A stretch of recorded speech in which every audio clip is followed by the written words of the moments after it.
Mark, why do you think football brings us together the way that it does? Wow.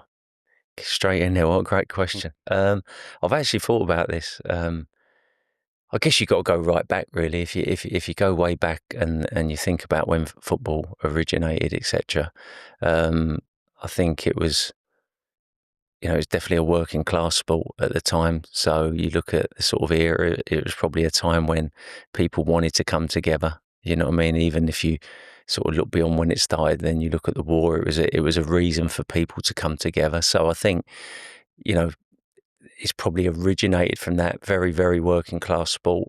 But I've often not always thought was then, why football? Why is football so popular? And this is just my opinion. I kind of think it's because it's probably, as a sports go, it's as pure as you can get in many ways, in terms of, you and I could go out and have some sort of version of a game of football now. All we need is a football, and we could come up with something, and a couple of people, if I go back to when I was a kid, it often would start like that. Two of you would go out with a ball. Next thing, there's four of you. Next thing, there's six of you, and then you're having a game. So I think there's that you don't need a lot. You just need a football and coach for goals, etc. And I think there's that, and I think also as a sport, you use every part of your body almost as well. Unless you're an outfield player, you don't use your hands, but obviously goalkeepers do. But I think, the fact that it's quite a fascinating sport in that way, that you use every single part of your body. Yeah.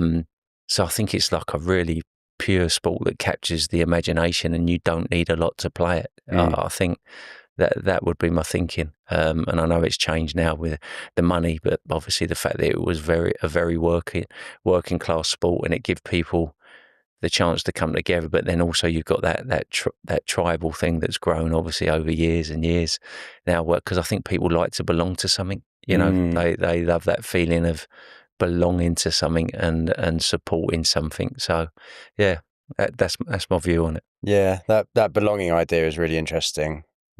And I suppose there's a family element of it as well. So it trickles down through those generations, right? So you've got, how many times do you hear a parent say, "Oh, if my child supports whatever rival they've got, I'll be so upset." Yeah, but it's like that passed on. I'm going through that at the moment. Are you? Yeah. Because obviously, my family going back to whenever, we're all Chelsea fans, and both my daughter's boyfriends are Arsenal fans, so we're already having that discussion right now. And I remember actually one of my mates, there's a video where he had something similar, and I think is the guy that his daughter married was Arsenal, Chelsea. So they when the baby was crawling, they put out a Chelsea and Arsenal shirt. It's a brilliant video, and whichever one he crawls to, they agreed that that's going to be his team. Wow. And it's funny because he's kind of looks like he's going towards the Arsenal shirt, then he veers off the Chelsea shirt. And it's brilliant. You can see the dad in the background holding his head, and the granddad celebrating. So yeah,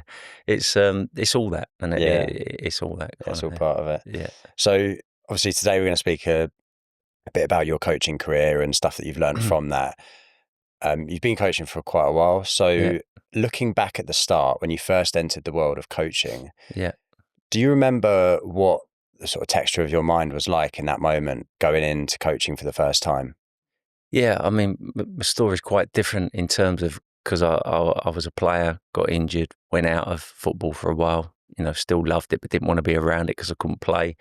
And then through various chance meetings, I decided I was going to coach. I won't go into that, but I kind of made a lot of decisions I had to do to leave a job and coach. And all I remember going into coaching on the back of sort of coaching my works team and something successful really happening was I started just looking at my experiences as a player, when I felt good, when I didn't feel good, why I really shone at a certain age.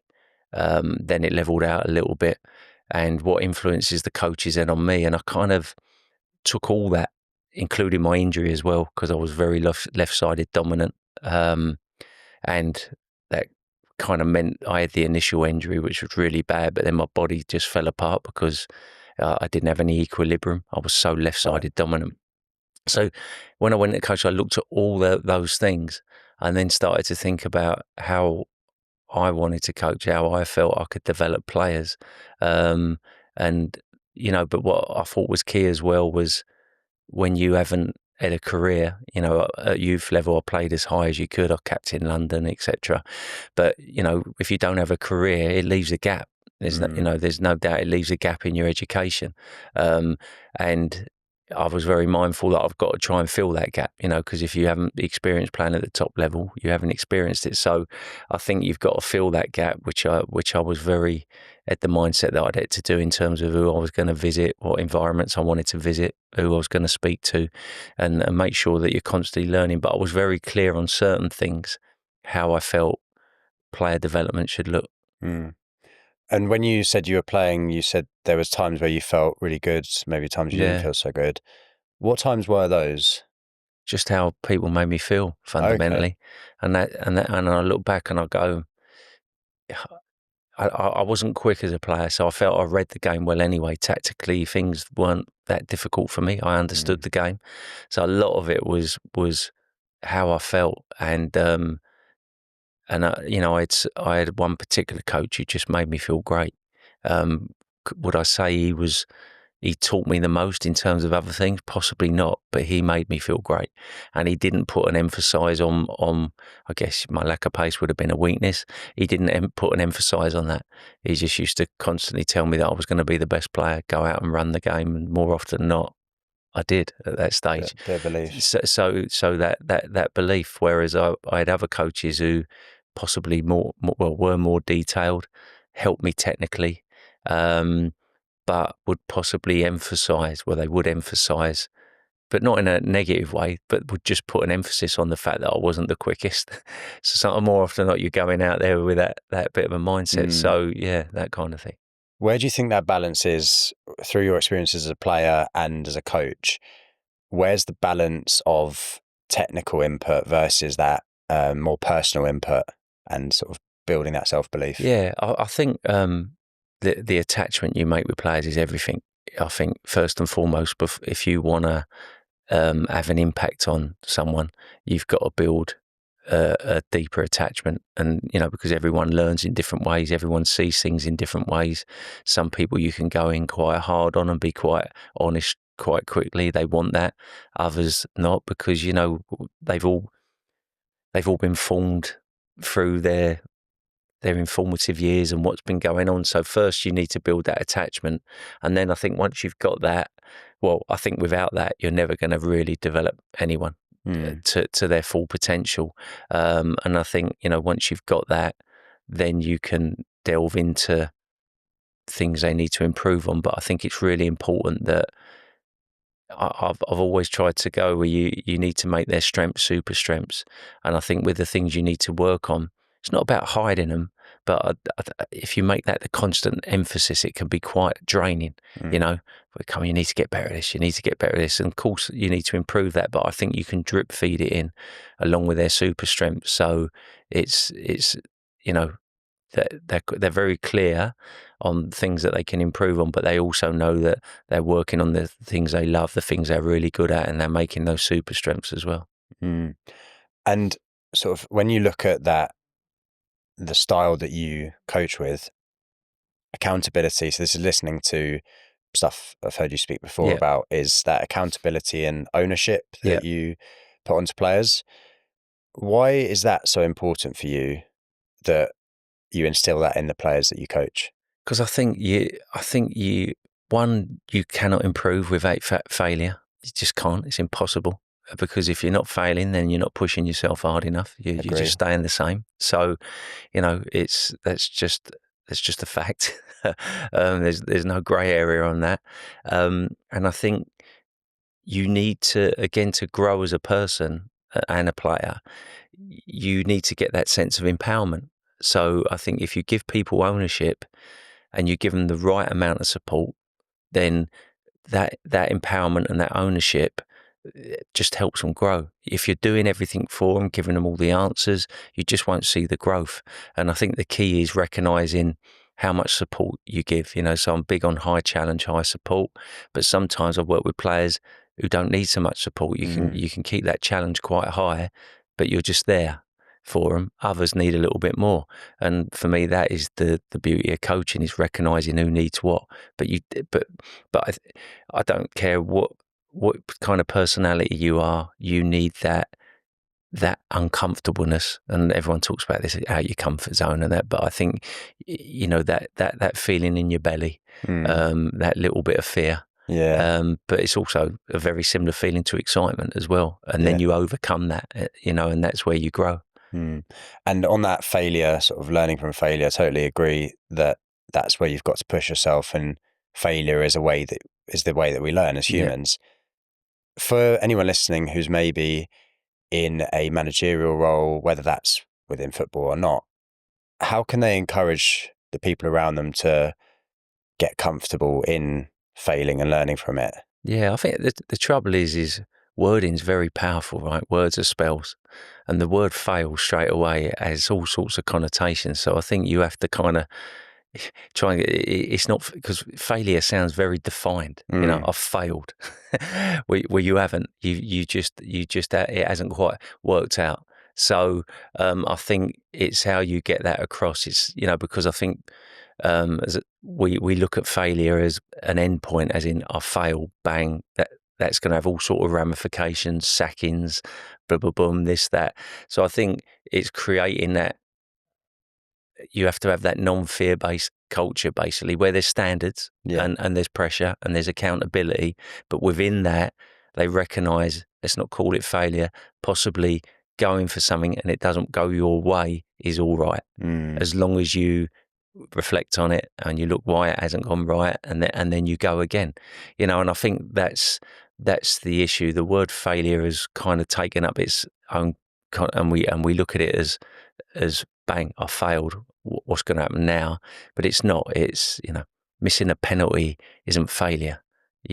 Something's gone wrong, or making a mistake, or trying something in a game and it didn't come off. It's not defined failure. You've tried something, and it's the same in business. And I think it's vital, because if you don't have that culture, then you lose innovation.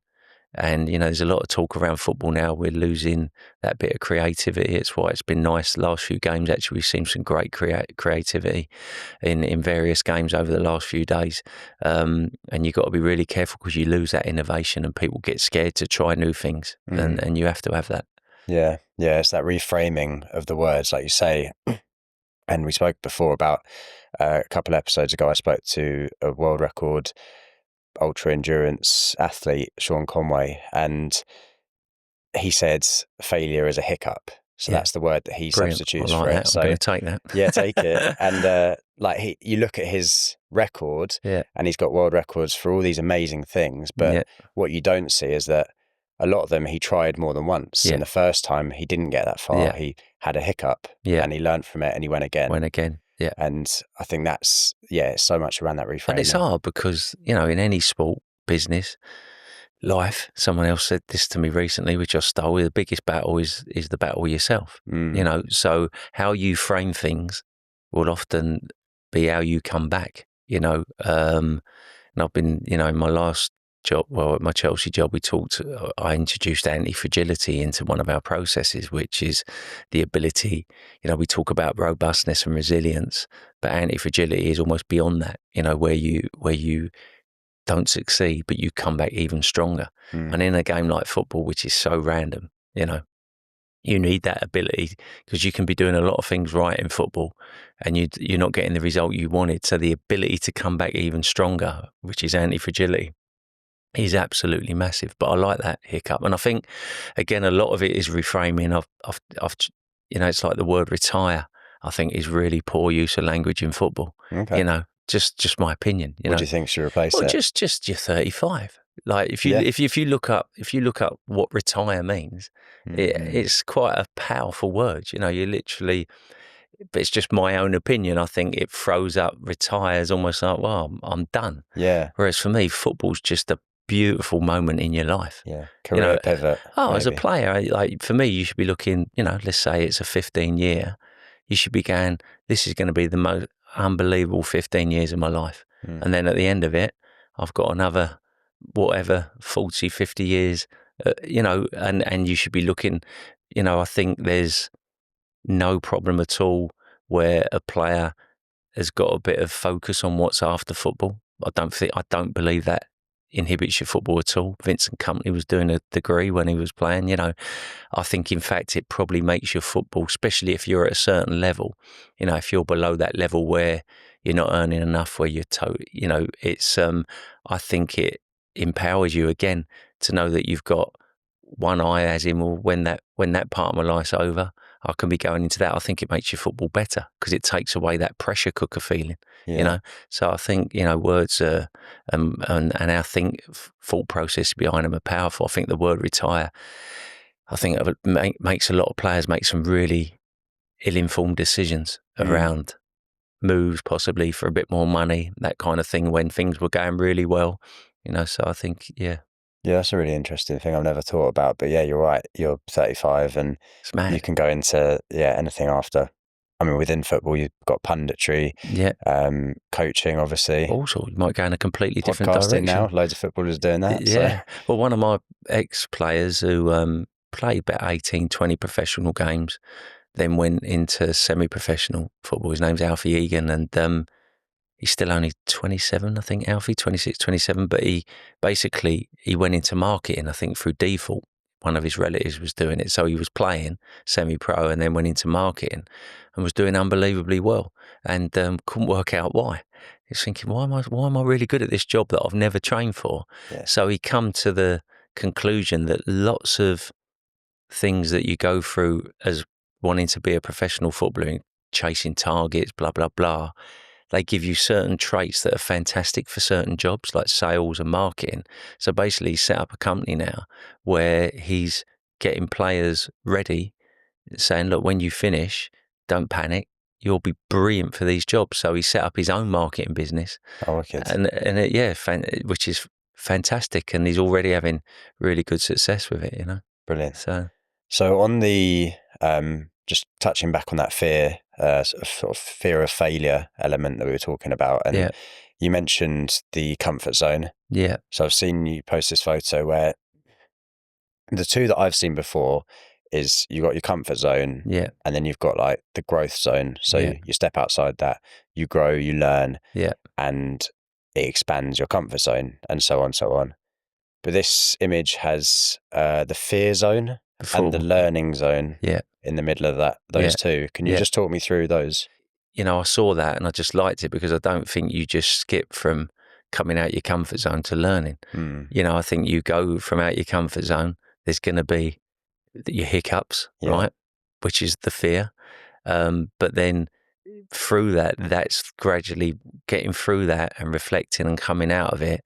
That's what takes you into the growth zone and the learning zone, so with the learning zone and the growth zone. So I think that, but again, when I saw it, because I put it on my WhatsApp the night, I was kind of like, oh, fear again, it throws up fear, because we talk about not having fear-based environments. But I think when you talk about fear, you're just talking about that knotted feeling in your stomach, things that I've done to help me as a coach, where you're getting up and you're thinking, I did a presentation the other day, it was like 3.5 hours, and I've got better at stuff as I've done more, but I've never done a 3.5 hour one with gaps and interactive. So I wouldn't say I had the same knots in my stomach that I had when I did my first presentation, but I still got that feeling, and I'd like to think it went well. I've had really good feedback. So after that, I kind of, that feeling empowerment's come, because I had that little bit of fear. If I'd not accepted it and not done it, I'd still be that person who's only ever done an 1.5 hour presentation. Now I'm going, well, I've done a 3.5 hour one. I know what it feels like. I've also looked at things I could have done better. So I think I'll be even better next time I do it. And I think you have to go through that. And I worry, I'm going a bit off track now, so stop me if you don't want me to, but I worry a little bit about modern life and where we're going, that we're taking that away. That little bit of fear you have to go through to grow, because, we talk about technology, and I think we got this habit now. As soon as we talk about technology, we think it's growth, because it seduces us. So as soon as we go technology, everyone goes, what does it do? How does it do it? But in terms of, is it developing us human beings? I'm not sure we're growing, if that makes sense.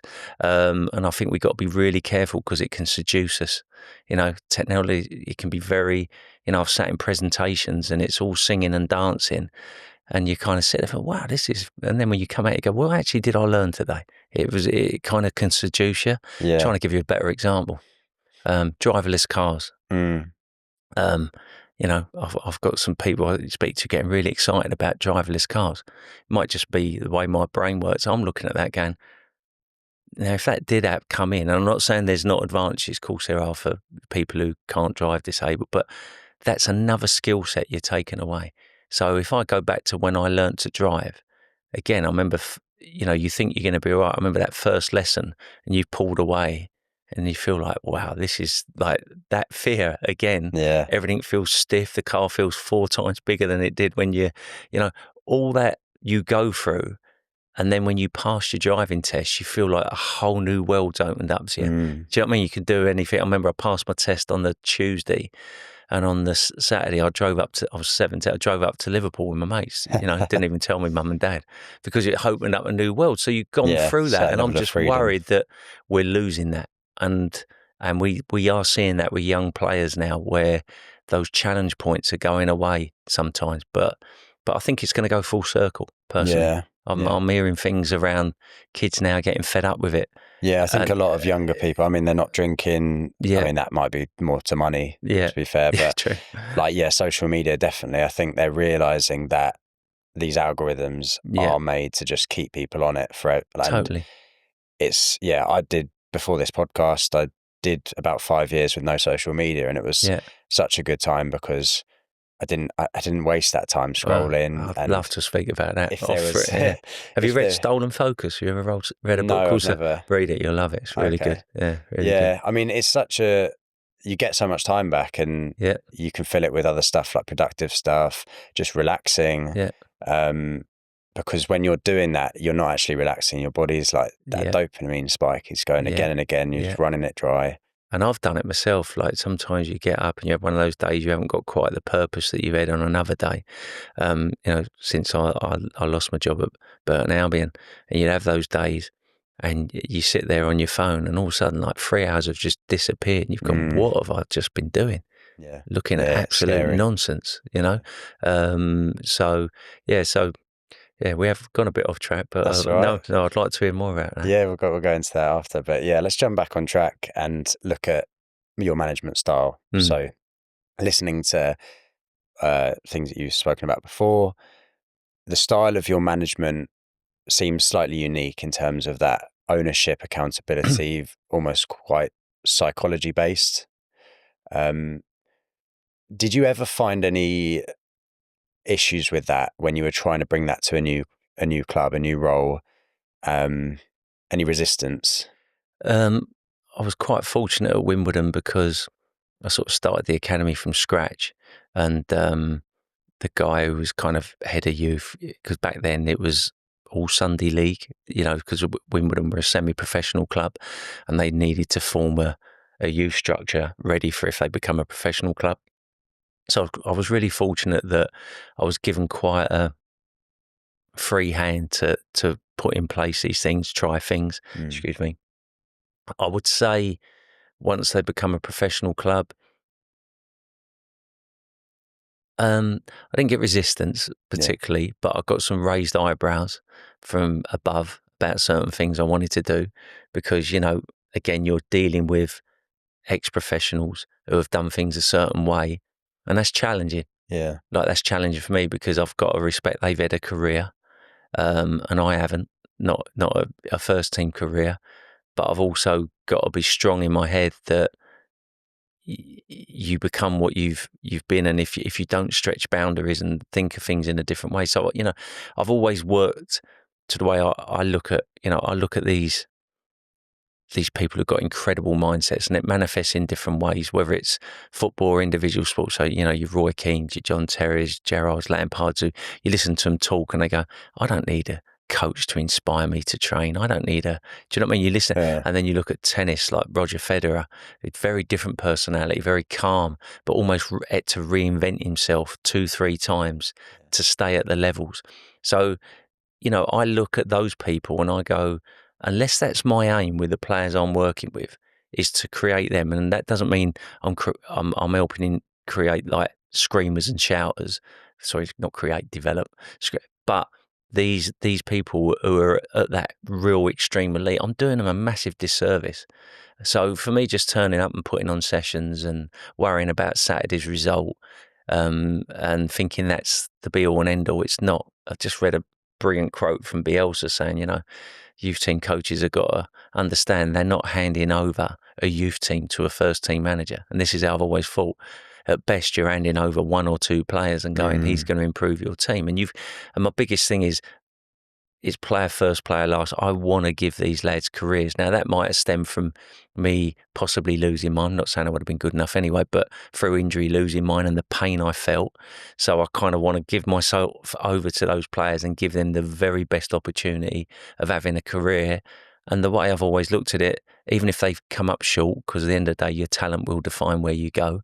Even if they come up short, well, I've given them some really good behaviours and that to thrive in life anyway. Yeah. And I'd like to think that's happened. Yeah. Is that part of what drives you in your coaching now, is the fact that your career was cut short maybe? And does that, to drive you to give I think in terms of, the development side, when I'm working with individuals, 100%. And I'm so, you know, I want them to enjoy it as well. It's like, come on, enjoy this. It's, you know, and it's hard now with social media. Fans are more entitled than they've ever been. And I'm quite happy to say that because I've been a football fan and I was a positive football fan. You know, I was the one who organised open top buses. I've never lived my life half cup, you know, half glass empty. I've never booed a player in my life, even when it's just how I see things. You're there to support the team and lift them. So, and I'm just really want them to enjoy it because you come across players in football and they're not loving it like they should. And managers the same. They're not loving it like they should. You know, it's a lot of work to get to where you've got to. So you want to win and that, but you've got to enjoy it along the way as well. Yeah, that's really important with anything that you're doing in life, right? Is trying to take some enjoyment from it and not just get to a point after where you look back and go, oh, actually, that was really or I good. I wish it. And there's a lot of that. Yeah, I wish I'd been more present for it. Yeah, totally. Just touch on some of those things that maybe you got raised eyebrows about, just for anyone that hasn't heard you speak before. Yeah. So first thing, when I started the Wimbledon Academy, I looked at, you know, we weren't ever going to get the best players. You know, there's so much competition around, you know, apart from your Arsenal, Chelsea, Tottenham, West Ham, Fulham, you've also had your Brentfords, QPRs, Orients, you know, and we were coming up. So there's so much competition. So you look at it and go, well, we're not getting the best pick of the players, far from it. If I'm running the same program as everyone else, why are we going to produce professional footballers? So I looked at where can we try and be different. So I guess from my own experiences, I wanted to develop 2-footed players. I thought it might give us an edge. Also, the injury prevention thing was in there. And I thought if we produced, at the time I hadn't heard of anti-fragility. So at the time I thought if we produced the most robust, resilient players, mentally strong players, that could give us an edge. So, you know, it didn't mean we didn't do tactical work. Of course we did, but they were our focus. So we had a huge focus on the technical and a huge focus on the social side. So to give you an example of raised eyebrows, I got all the players to wear a different colour sock on their weaker foot, right? So their aim was to try and earn the right to have the same colour sock. So again, raised eyebrows from everyone, parents, coaches. Coaches didn't like it because straight away they thought, well, we're going to lose football matches because the opposition are going to keep showing us on their weaker foot. So there we go back to the hiccups and failure. And I'm like, okay. So I look at that and go, great. They look at that and just go, well, we're going to lose. Yeah. And I go, no, we won't, because the players will realise the lack of success because they are. Your job is to support them. Your job is to encourage them to go and practice more. And then when we get to the stage where they show them on their weaker foot and they come inside and they're curling one in the top corner or making passes, there's your failure. So you've got to go through the hiccups, lots of them, but the failure will come out. If you don't, you just stay the same.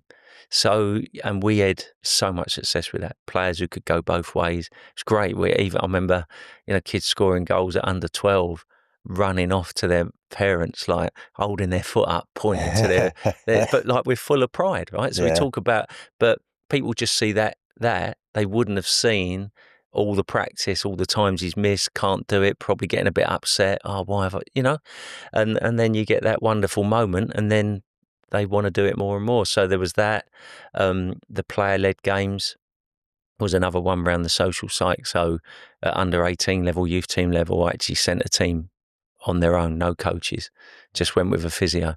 So they took a game completely on by themselves, and loads of raised eyebrows, people telling me don't do it, could go wrong, but it wasn't a gimmick, Simon. We had loads of processes behind that, so it wasn't just one day I went. We had a big player ownership program anyway, and then one year I just thought I'm going to ramp it up, but I knew I could. I knew they were ready. I knew that if it didn't work out, it wouldn't have been a disaster. There would just been loads of positive reflection in it, and it was probably the best thing we ever did, in terms of outcomes. I mean, you probably know the national average. You'd have 18 scholars every year.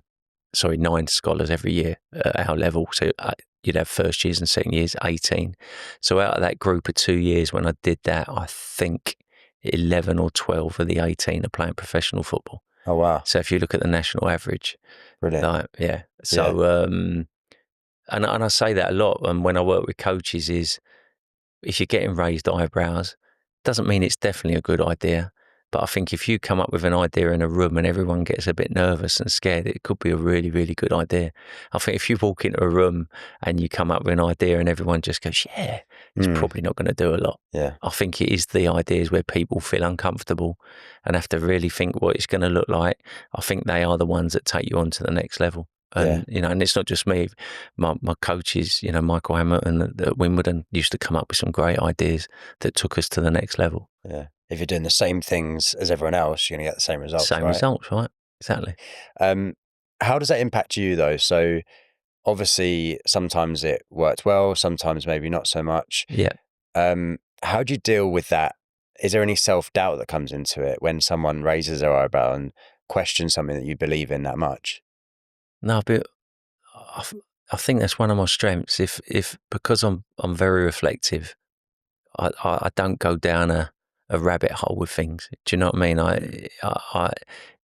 think I know if I'm going in the right direction with something, and I think I'm good at having the ability to recognise this is just a hiccup. This is part of the process, and recognising that maybe like you've gone too far. No, not had self-doubt on development processes. I've had self-doubt in other things, like, which I'm sure we'll go on to. First team level, you can have a bit of self-doubt when results turn or not go your way. But not that I can really think of development. You will, again, maybe if you get questioned by someone who's played the game at a higher level or at a career. But what I've been really fortunate in is I think I was at Wimbledon and I had these thoughts and I kind of went with them in terms of how to develop and how I think elite mindsets look and what is just football nonsense and football habitual behaviour. And what was really refreshing is when I went into Chelsea, which, you go elite, and I got to work with some real elite players, my kind of thoughts were confirmed in terms of how elite people do behave. So that was quite nice, because, and it's no disrespect, but at certain levels you will see certain kinds of behaviour, which I'd say is a bit slovenly. What are those behaviours like? The differences, the key ones? Just different in terms of how elite people look at their own development and will challenge themselves and push themselves. Do you know what I mean? And quite happy to have hiccups. Yeah. Because they know that they've got to push themselves. Does that make sense? Whereas you look at others, it just be different, just a different outlook. Yeah. It makes you think of the Michael Jordan Netflix series they did. and where he was speaking about how he pushed himself further than even the coaches pushed him. He'd be there training by himself, and he'd expect the same of his team, which in a lot of cases actually ended up in arguments and stuff. But that's how driven he was. That's how driven he was. Yeah, there's a book called Relentless. I think it's Tim Grover, a really good book, and he breaks it down into I think it's callers, closers, and cleaners. That's the three types of people. And a caller is someone who kind of turns up, goes through the motions a little bit, does enough.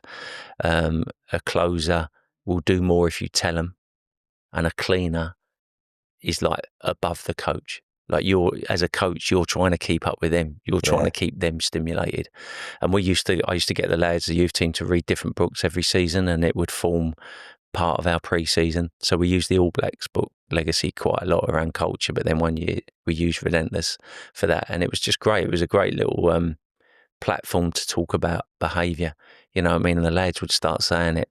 Okay, Rob, I know I've been a closer, and I said, just think about it, because all you want them to do is, listen, we're all human, right? We all go up and down, but you just want them to reflect on their behaviour and recognise that, you know, that's not where they need to be. You know, so and that's what I experienced when I went at Chelsea, and you know, I've worked with John Terry, and you get to speak to people like Carlo Cudicini, Claude Makelele, and you realise their mentality in terms of how they push themselves, you know. And it's that self-awareness, I suppose, as well. A lot of people potentially get to a level where they're playing a good level and think that they're as good as they can be, or think that they've made it, and just rest on that. And then you see them start to fall away, rather than those people who...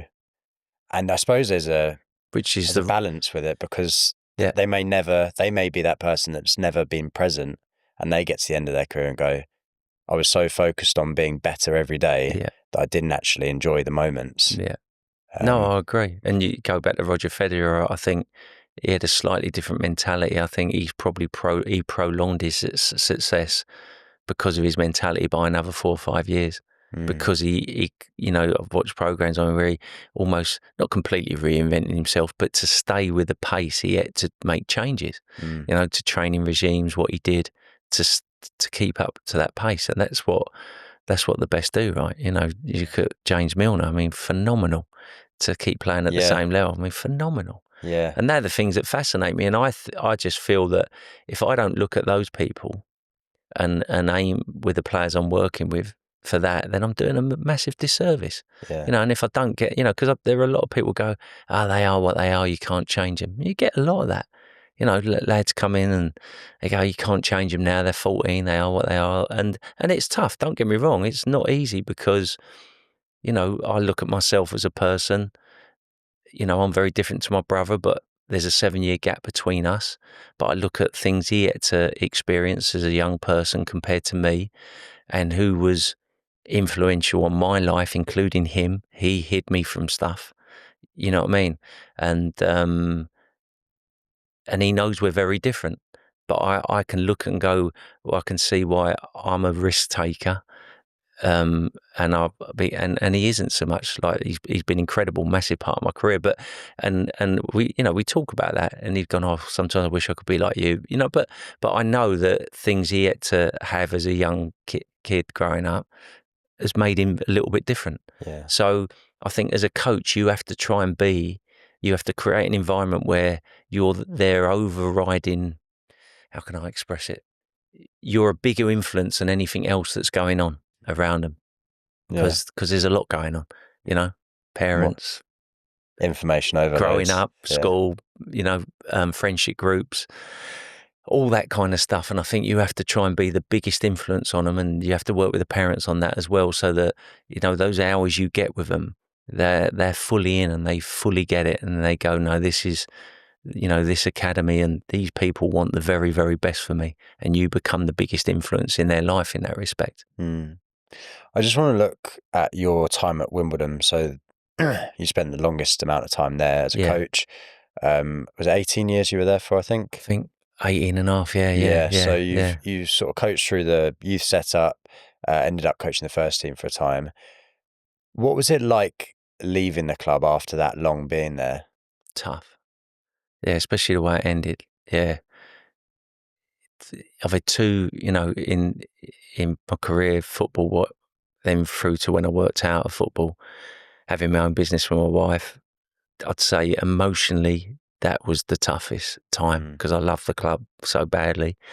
So yeah, emotionally that was toughest, but which we go on to mentally was the toughest. But yeah, because I'd been there so long, I'd like to believe, well, I had real success there. The academy, we were the most prolific cat-free. We'd gone from nothing to the most prolific cat-free academy in the country. And then I stepped in as interim manager on the back of them. They'd lost 11 games. I think their goal difference was something like minus 24, 25 in 11 games. So they were in a bad place. And I had such a connection with most of the fans. They didn't actually want me to step in, not in a bad way. They just went, look, it's the worst squad we've ever had. They're going down. Just let them go down because otherwise you're going to get the sack. Then we won't have you in the academy. And I was kind of like, I don't know. I just thought, no, I've got to try and keep us up. You're a risk taker. Yeah, risk taker again. I thought, well, no, I don't want us to just go down, So I went in interim, and things changed. I think we lost 5 of the last 21 after 11 straight defeats. Our goal difference in those 21 was a plus. At the time, it's been beaten now this season, but at that point, well, saying that over a long spell, I don't know, but over those 21 games, it was the most points per game. And yeah, we went, we won 5-1, 4-0. We're beating Ipswich like 3-0, and things went unbelievably well. And and I'd never felt so confident in my life. It felt like everything I was doing was going right. I've changed this team. I had no transfer window because I took over at the end of January, so it was exactly the same players. And yeah, it was a great feeling, and I felt really comfortable being a first team head coach because I hadn't really thought about doing it. And then the second year, there was changes made that financially the club were in trouble, and then they said they took money off the budget. If I'm honest, my agent wanted me to leave. He said, like, your stock's high now, you need to go. I can get you triple the budget. And I was like, no, this is my club. Yeah. And so you make those decisions to stay. And then I think 10 games in, we're sitting just outside the playoffs. We got lowest budget in the league, youngest squad in the country. There was things that happened that were out of my control in terms of the squad depth. But yeah, 10 games, we're sitting outside the playoffs, and they've just done a feature on me in the EFL show. And again, my agents come to me and went, right, now you really have to go. Like, your stock, I could probably get you a job in the Championship right now, the football that you're playing. But again, it was my club. Yeah. And he said, like, they'll let you down at some point. And I'm going, well, that's not going to happen. This isn't going. And unfortunately, there was a turn. We were almost a victim of our own success. We sold a player that had never been sold. That had a dramatic effect. At the same time, we had about 4 or 5 injuries, and then the results took a dip, and the wins become draws become losses, and we couldn't buy a win, and it was mentally tough. But I still maintain, if anyone was going to get them out of it at that time, it was me, because they made the change and nothing changed. If anything, it got worse. So I knew I still had the players. But yeah, I remember packing up my desk after 18 and a half years and walking out the building thinking, I'm not coming back here. That was, beyond tough. Yeah, beyond tough. And so I was really fortunate that Chelsea come knocking quite quickly. So, I've been, in that respect, fortunate. I've gone from a club I fell in love with to the club that I loved as a kid. Yeah. So that was a real blessing. But walking, I've never felt like I felt that day walking out that door, and it was incredibly tough. Yeah. You say there was times in there, so like when you first took the role, that people were telling you not to because you're part of this club from the ground up, essentially. Your agent's telling you maybe this is the time to move on. Do you ever look back at those times with any regret for not doing those things, or are you happy with how it played out? No, because who knows? Yeah, I could have moved on, and who knows? Things could be great, bigger budget. Because I proved when I went with Chelsea, I took them from near relegation to title chance and most debuts they'd ever had. So I'd never had that opportunity to work with bigger budgets, so you don't know, but no regrets at all. Yeah. Because I know who I am as a person. I know what's important to me, and I can honestly say this, that if I'd gone at that point and went to a club with bigger budget and had success, I still would have felt that I was letting the Wimbledon fans down. Yeah. And those 18 years of relationships I built. And don't get me wrong, when results turned and we couldn't win, you get fans who don't want to look at the narrative of what's happened, and they come for you and they're having a go at you, and it can be hurtful. But I don't care about that. I love the club. There's people there that I've got so much respect for, and for me as a person and this is the first time I ever really spoke about this. So when I left and there were certain things, or when I got sacked, there were things that obviously you're not happy, but I would never air anything in public because, again, at the time people were trying certain things. The club had to raise money, which we did. That was a thing. They'd never sold a non-academy player until I was manager, ever. Yeah. So they'd never made any money from sales. They'd only ever sold academy players.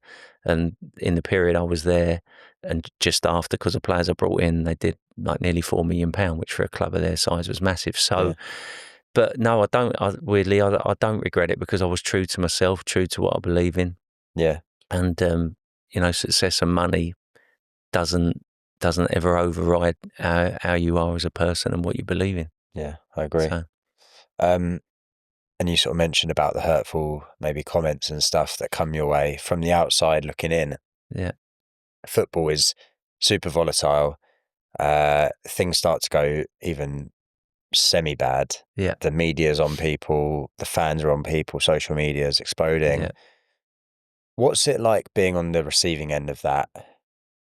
Yeah, on the whole, I've got to say Wimbledon fans were great, but you hear things. I don't do social media anyway, but you got the fans coming up to you going, "Oh, Robbo, don't go on Facebook," and it's like, well, don't tell me that. Yeah, but I didn't. Don't press the big red Yeah, button. but don't do it, and it's So I tried to avoid it, but then the game before I got sacked, there was booing, and that was awful to feel that.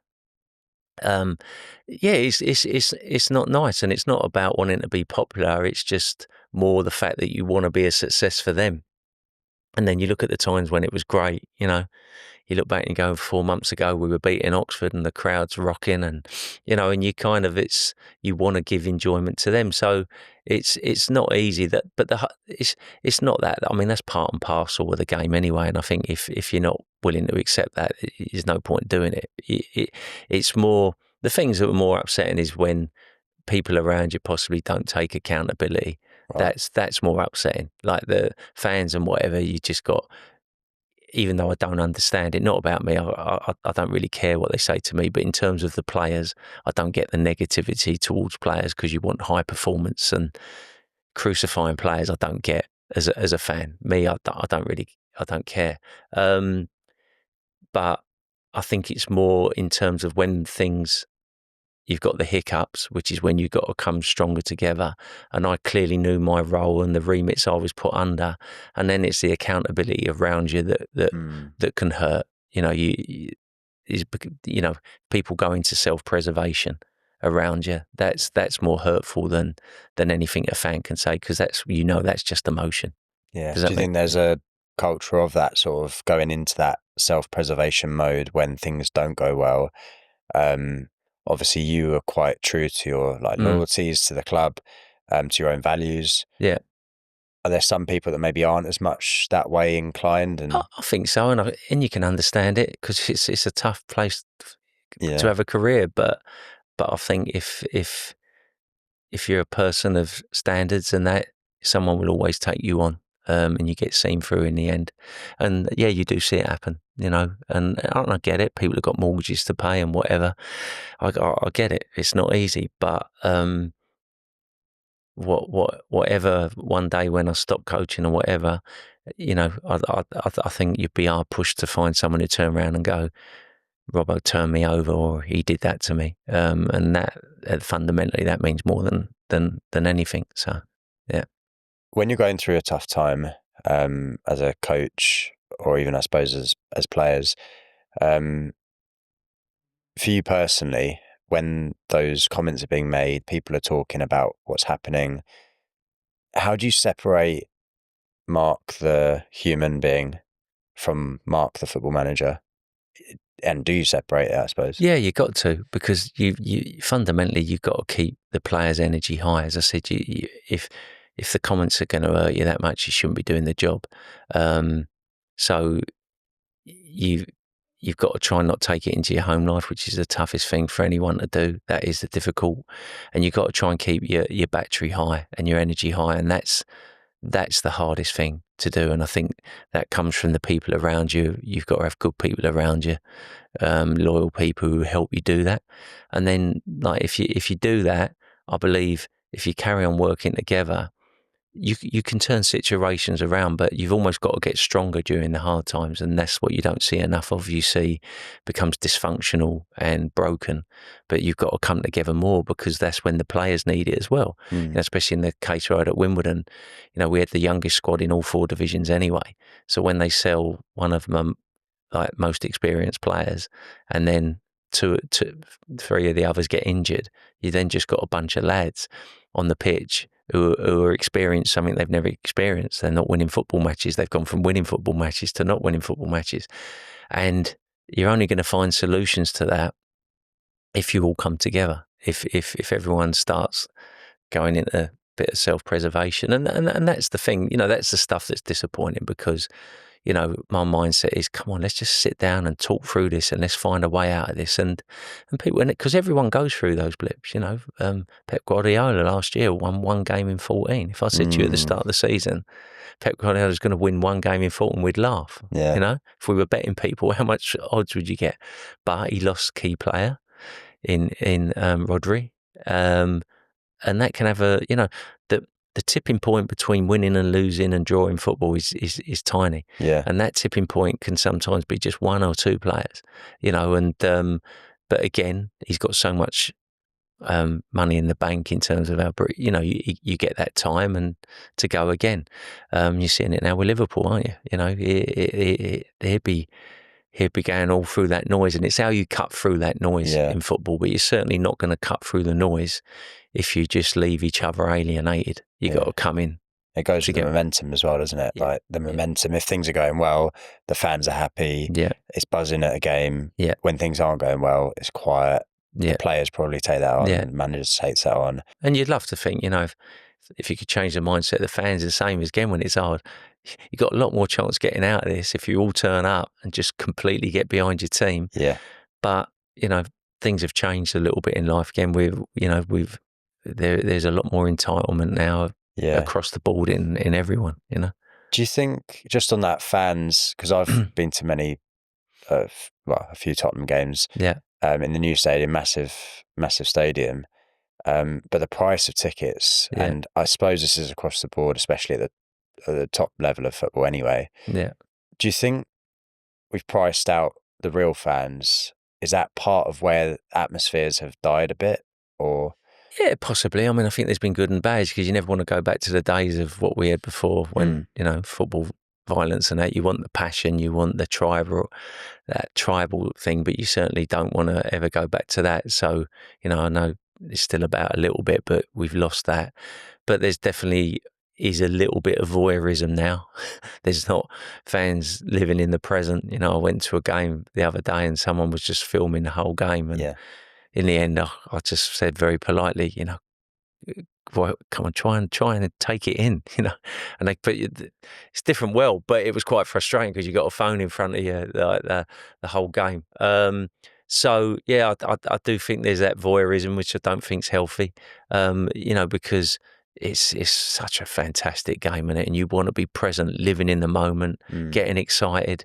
You know, some people have said VAR, you've lost that a little bit, because you score a goal and you just want to go crazy for that 30, 40 seconds. And first thing you do now is look and see, is it offside? Was there? Check, So, you know, that living in the present thing has gone. But yeah, I don't, obviously, I don't want to get too deep on the whole pricing thing. But yeah, I think it has priced people out of the game, which is a shame.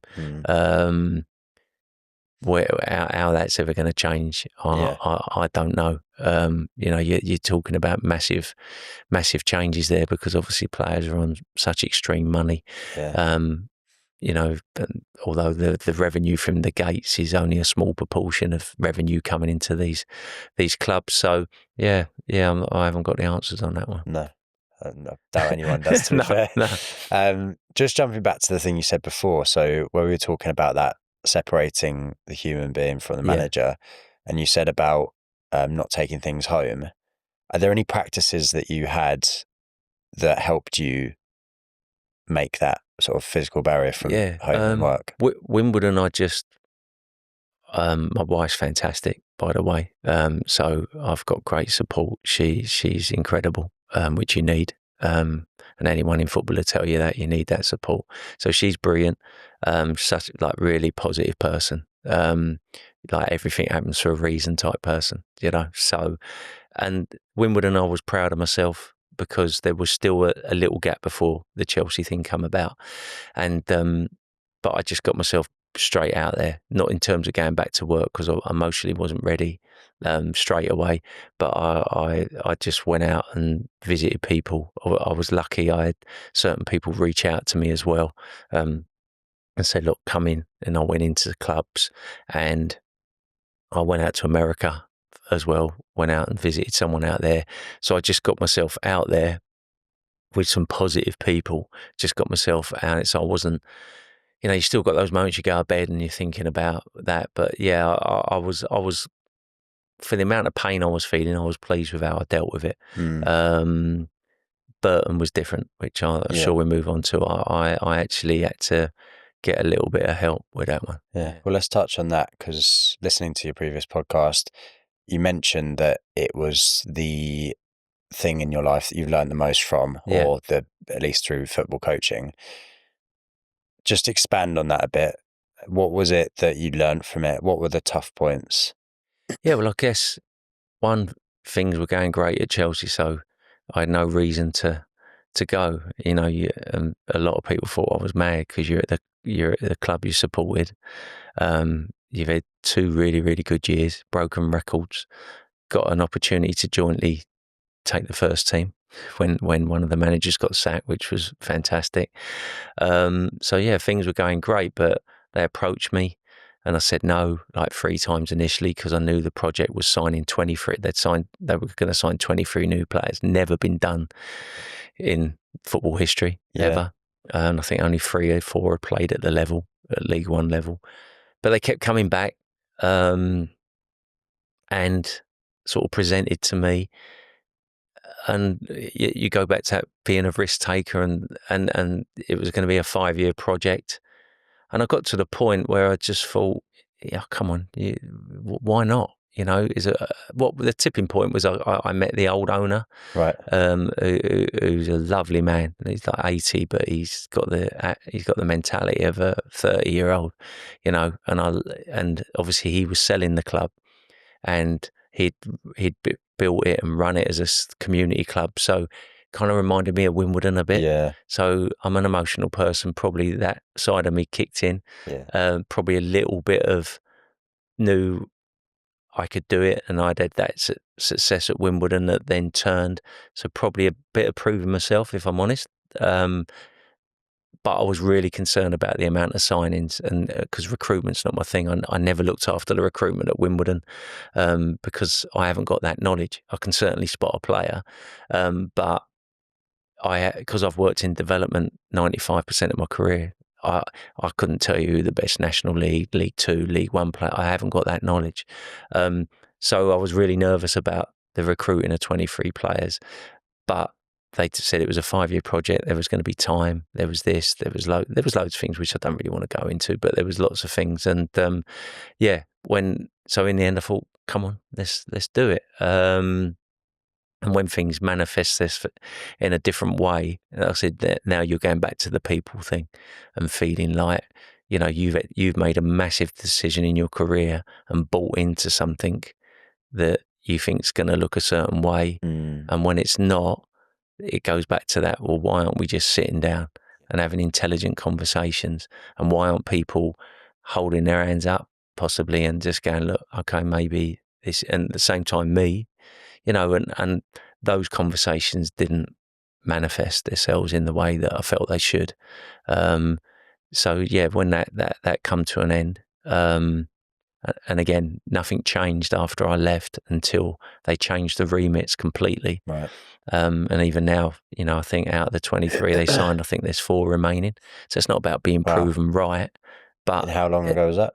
So that would have been, 2, 3. start of last season. Oh wow! So they've all got So it's 5. There's 4 left, and it's not. I get no.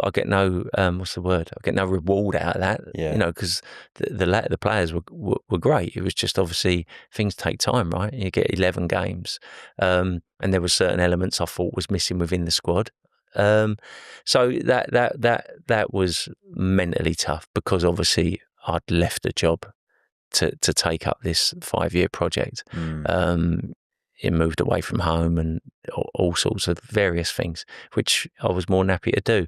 So when, people aren't fulfilling their end of the bargain, and people, it's very easy to look football go, you haven't won in 11 games, what do you expect? But no one looks at the circumstances behind it. And I actually believe, when I look at it now, and I go through the process, I think it's some of my best work. When I look at the football we played in the early games, from what they were, what my remits were, the football they played, how close we were to getting wins, and gelling 23 players, and I think we had something like 10 injuries, because of things that should have happened that didn't. I look at it now and I'm going, well, I'd be someone to come in and do that, as well as try and restructure a whole football club. It was tough, but it took an awful lot of time for me to get from there to looking and going, no, you did some of your very best work there. Yeah. Because the remit's completely changed now. Like, in terms of my remit, it looks very, very different. So, but that was hard to get. And I kind of got outside help to help me with that. Yeah. And looking at the rest of your career, you were at Wimbledon. You said it was quite a quick turnaround between that and Chelsea, and then you went straight to Burton, right? Yeah. So leaving Burton after that short amount of time, where was your mindset around potential now not having that role for a time? It was it's lighting off a bit, because we're getting a bit deep. So I remember my wife sitting there going, everything happens for a reason, remember that? And I did laugh at that point, and I was sitting there, because I'm a London boy, always lived in London. I'm sitting there, and I said to her, come on then, kid, tell me, like, everything happens for a reason, tell me this one. And she was like, I don't know yet. So she goes, I'm not sure, but I'm sure it will happen. So, because I was sitting there feeling a bit sorry for myself. And then literally the LMA, which is who looks after managers, they always send you for health checks after if you come out of a job, check stress and all that. So I went for my health check, everything was good. But I'd had a lump in my jaw for 20 years, basically. And I noticed it got bigger. I noticed my jaw had moved, and I was getting this clunking. So I just brought it up. I said, look, I don't know if you can do anything, but I've got, this constant clunking. I've noticed the lumps got bigger. And they went, no, of course, we'll check it out. So they sent me off to Harley Street, get it checked out. Anyway, I had a 4-centimetre growth in my jaw.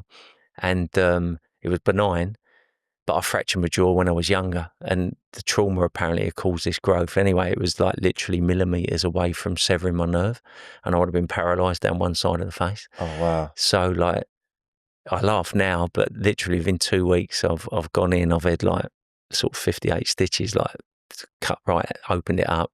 I'm still numb now around this side. Oh, wow. And they took it out. But you look at it and you go, well, if things had gone well at Burton, I literally could have woke up one morning, bang, paralysed, and it would have been irreversible. So, in terms of whether I've been out of coach ever again, so it's quite weird.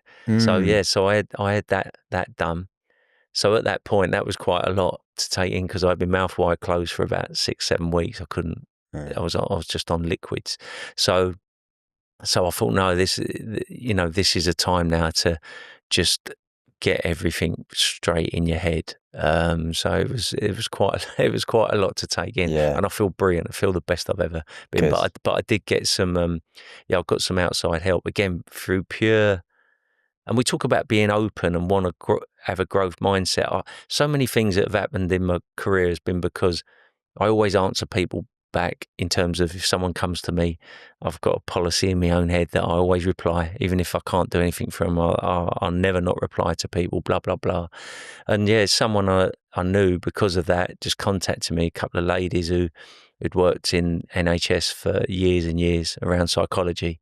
And they'd had some real success with individual sportsmen. And I'd always looked at individual sportsmen in my coaching because the way I looked at football, as I said to you, is you're not handing over 11 players, you're just handing over individuals. So they said, like, would you reckon football, would they be open to this? Like, we've had done some great work. And I said, well, football's very habitual. I don't know what angle. And I said, but I tell you what, I'm struggling a bit with my own thoughts at the moment. Do you fancy doing some work with me? You know, again, something I would never have done. Unbelievable, Simon. Unbelievable. Yeah. Just got me thinking so different, like real turning point. And I think, well, again, if I hadn't been open-minded to other people, this wouldn't have come my way. No, and I'm sure I would have found a way, but she turned my thought processes around within 4 to 6 weeks. Brilliant. Like, brilliant. And it was something that, again, something I wouldn't have gone down, a route I wouldn't have gone down. But yeah, it was so powerful. It's great. Yeah, it's something that we hear more and more about, especially, say, men that need to talk and need to get what's in here out and get things in their mind and like lay them out, whether that's journaling, speaking about it. But we still don't, or when we do, sometimes we don't listen the best. We don't actually hear what people are saying and what their issues are. Sometimes they can be minimized and it's so important to actually take that person's issues at face value and understand that to them, however small it may seem to us, it can be the biggest thing in their life. No, it can. And what this person did as well, which was something that she talked about unlocking stuff that inhibited you from way back. So, you know, because a big thing with football, she goes, everyone seems to be working towards targets and working towards this. And then when they don't have success, it's like, you know, she said, but they kind of, they always put the lack of success down to your state of mind now. She goes, they don't seem to look and go, there might be something further back that's hindering you. And that's what fascinated me. And I was like, okay. So it was a process she went through with me and it's unlocked stuff from way back when I was a kid. And this is why I feel better than ever. You know, because I think, blimey, there's stuff there that might have even been hindering me before, you know.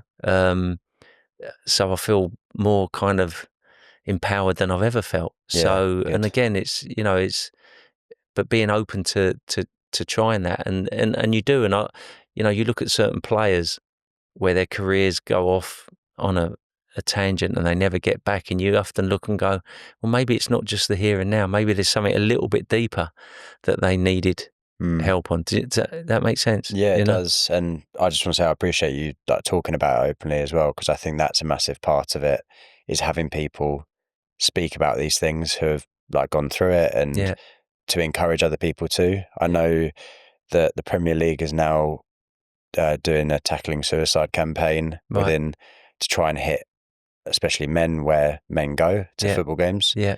And as working as a firefighter, it's a massive thing that we see. And all emergency services, military personnel, and footballers in that, is that sort of laddish mindset, brave, don't talk about it, but actually to see how much it's helped in actually quite a short time relative to how long you've been going through like this career. It's really important to talk about. No, it's I think it's massive, and it's I think you've got to be open to it. Like, life's not easy, right? Whatever you're doing, and we put on this big facade, and we all want to be winners, and we all want success, and we all want to be content, and whatever. But you know, there's a lot of stuff sometimes going on at different periods, and I think I think it's why it's important when we talk about connections and we talk about leadership and whatever. You know, those connections have got to be deeper if you really want to have, I believe, impact on the individuals, you know. just touching back on that time at Burton, looking back on it now, after everything we've just spoken about, how would you compare beforehand what you thought it would be to looking back at what it actually was? What were the main differences? Yeah, I mean, it couldn't have been more different. But what I want to say as well is I don't feel any what's the word, viciousness towards or things like that. I don't think people went, oh, let's employ Robbo, let's chase him, we want him, we'll headhunt him, and then what we do, we'll destroy his life. It's not about that. It's just about how you run something that if you want sustainable success and process it. And my personal opinion is they just got loads wrong, and I'd like to think now they're sitting there realizing they got loads wrong.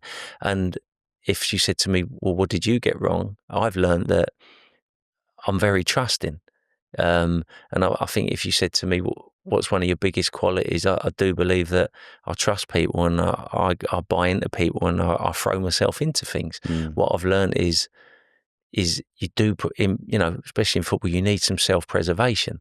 And I possibly haven't had that. Like at Wimbledon, I had no self-preservation, but I don't want to change, if that makes sense. I should have asked better questions. If I'd what I've learned is, if I'd asked better questions going into Burton, red flags would have popped up all over the place, and I probably wouldn't have taken the job. That's my biggest learning from it, is that if you ask the right question, and I've done a dissertation on this, but how can I put, because I don't want to sound holier than thou here, but I've done a dissertation to help young coaches, not me, because if I'm honest, I'll probably go and make the same mistake again, because it's who I am.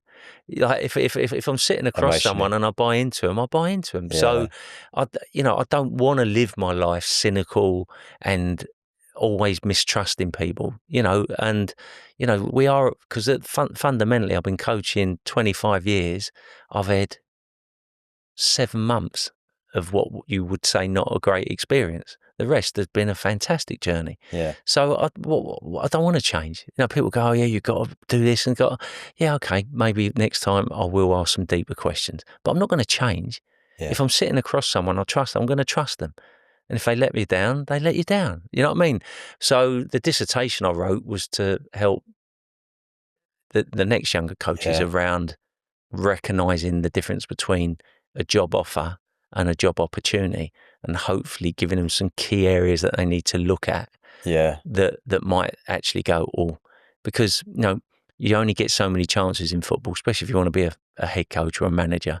So it was more for the next generation of young coaches to try and give them some pointers around, these are the areas you really need to dig deep in a positive way, but find out, because there might be some things there where you go, because listen, I don't think you ever get the perfect job in football, you don't, but you need to make sure the odds are loaded in your favour enough to give you a chance of having success. Yeah, I think it's so important to breed that curiosity as well, and to ask questions, whether that's in football or outside of football, is be curious. And if you are like someone like yourself who trust people maybe too quickly, but don't be disheartened by that, because you see it a lot where people fall in love with someone, say in a relationship, and they get let down, and then they just say, I'll never trust again. Exactly. Who wants to live their life like that? And it's only going to cause more pain going forward, whereas if you deal with that scenario as that scenario and then move on. And don't get me wrong, I'm not saying remain totally naive. That's probably not healthy either. No. But you know what I'm saying. If you're of a certain mindset and you like going for things and whatever, who wants that? Just because you experience someone where possibly their moral compass weren't quite the same as yours, it's not worth it. I tell you, my boss Neil Bath at Chelsea had a brilliant thing, which as coaches we all steal things, right? And he had a high performing box at Chelsea, and then he had the 4 other boxes. So he had spectator, victim and cynic, and then he had high performance box, and sort of the high performance box was full of high energy behaviours, and the other boxes were low energy behaviours, and it had what kind of behaviours they were. But it was great. It was there as you walked into work, and it's almost like a mirror. You know, you kind of have a little look in that, because we're all capable, right? Yeah.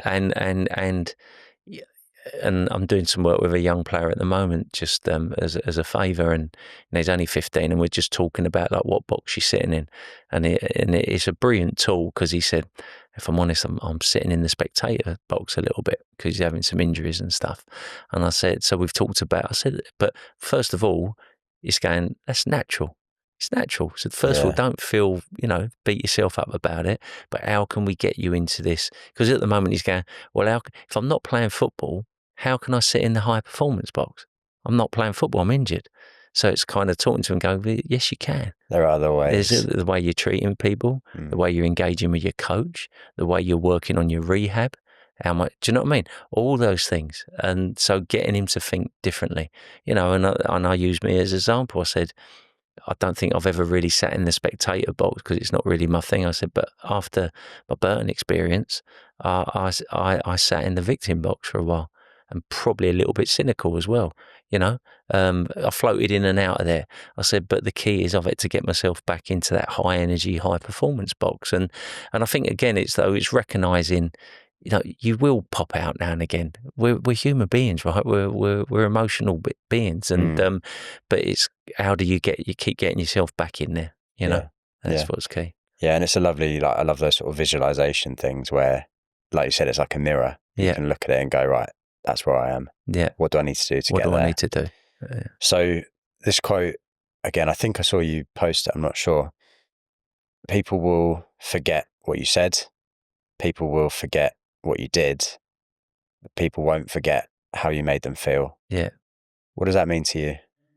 I just think that's true. I just think of the people who've had the biggest impact on me. I think it's how you make them feel. It's just as simple as that, really. And how you make them feel inside, how you inspire them. So, I want to be the best coach I can be. I want to be tactically excellent. I want all those things. But fundamentally, I want people that are around me to feel fantastic and feel inspired and feel like super people, that they can achieve anything. So, and it's what does that look like? And I've got, key things in my head in terms of what that looks like, in terms of how you engage with people, how you connect with people, because I think it's good we talk about this stuff now, but it is a bit overkill. And I think there's a lot more talking and not enough action around it. I've been on seminars where we talk about cultures and we talk about this, and you sit in this seminar and you get these guest speakers and you go, oh, right, great, you feel quite inspired. And then you walk out and everyone gets on their phones.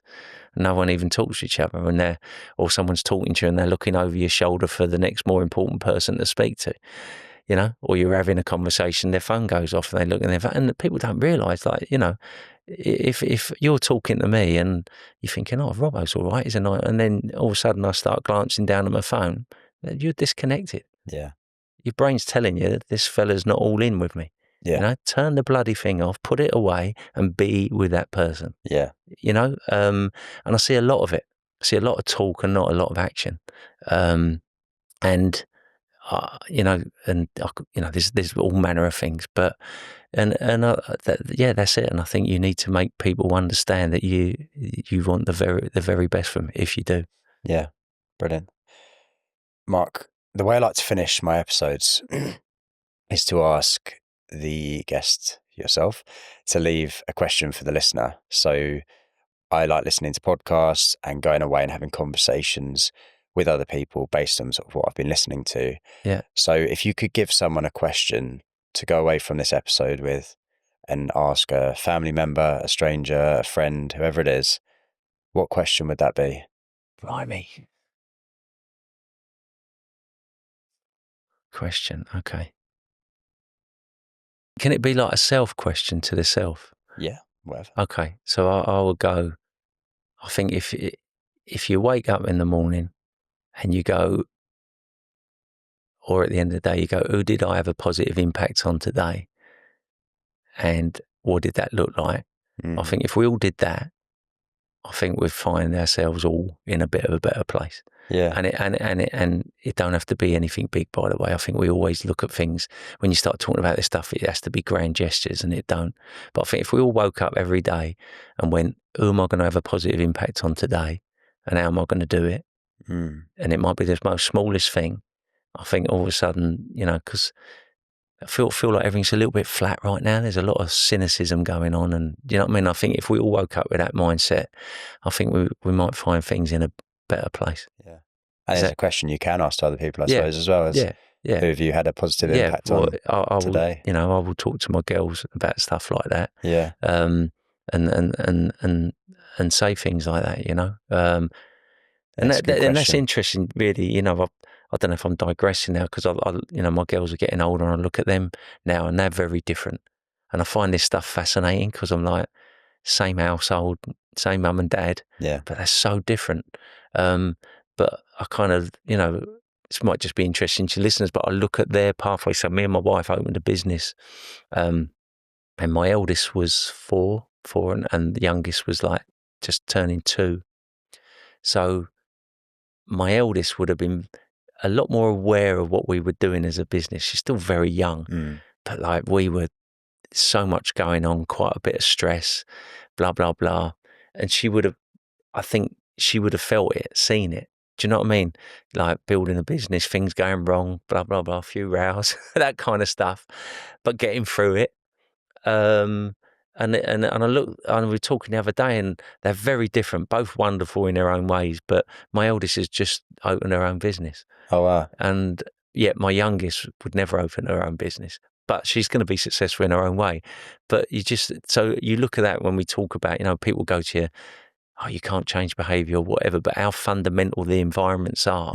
So I believe as a 5-6-year-old, she would have witnessed that, and me and her mum, the kind of stuff we were going through, but overcoming it, and probably was more present when we were having conversations 8 o'clock at night, whereas the little one was in bed. Do you know what I mean? Things like that. And I'm looking at her, how she's coping with opening this business. And phenomenal. And I thought, and I laughed, and my wife said, well, where do you think she's got that from? Whereas the younger one is going down a different pathway, and to her, she's like, oh no, that's not for me. But do you know what I mean? And it's just, so I just think, as they'll think about that as well, you're having such an impact without even realising. Yeah. Awesome. Yeah. Mark, thank you so much for coming on. I've really enjoyed it. Pleasure. No, I've really enjoyed it. It's been great. If people want to keep up to date with what you're doing, I mean, I know you said you don't really have social media, but is there anywhere they can find you, or no, not the business, or your daughter's business? No, not really. Yeah. If I, what can I? My daughter's business. Yeah, Body by Lou. She's opening. Well, she's currently got it, but she's opening her own site in January in Vauxhall called Body by Lou. So if you're a woman and you're into fitness, and she combines step classes with dance. I'm obviously biased, but I think it's incredible. So she's built a community of women. So it's really inspiring. In terms of me, I know I've got 5 or 6 options right now. So I'm weighing up in my mind what's next. But by January I should be back in, and I can't wait. Awesome. Well, all the best for that when that comes. To the listener, if you have enjoyed this episode, please do share it with someone you think would find some value from it. If you haven't already, please do follow and subscribe to the show, and leave a rating if you enjoyed it. It really helps the show get thrown out into the algorithm and shown to more people. On Instagram, it's at Lonely Chapter Podcast, so tag us into the conversations there. But lastly from me, thank you for listening, stay curious, and I will see you in the next one.